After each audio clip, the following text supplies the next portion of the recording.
Audio Jungle.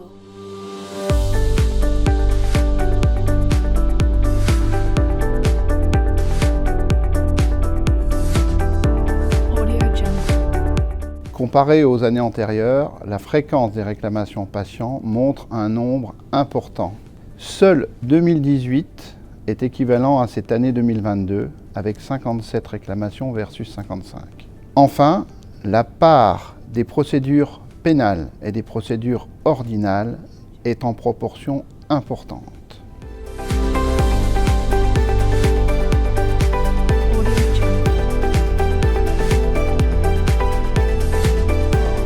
On recense un nombre constant de réclamations concernant les erreurs médicamenteuses. Et ces erreurs médicamenteuses ont trop souvent des conséquences dramatiques pour le patient. On ne peut que recommander aux infirmiers de suivre les recommandations de bonne pratique de la Haute Autorité de Santé, à savoir la règle des 5 B. L'infirmier est très souvent le dernier maillon de la chaîne pour ce type de soins et donc sa responsabilité sera très souvent recherchée.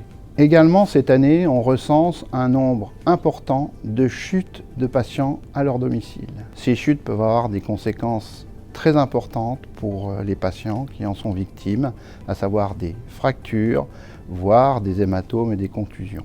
Ces pathologies surajoutées impactent le quotidien des patients, déjà diminué. Et lorsqu'ils doivent revenir à domicile, l'organisation des soins est très compliquée à organiser.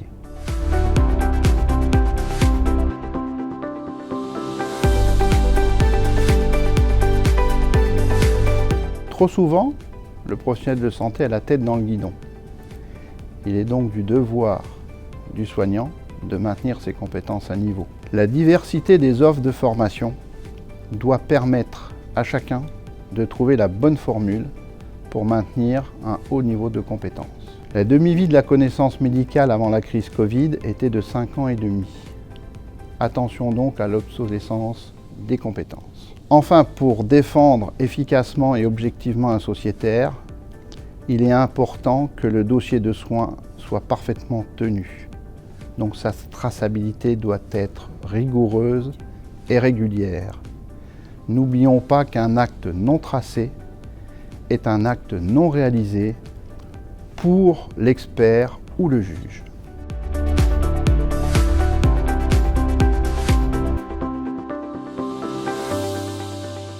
Audio Jungle.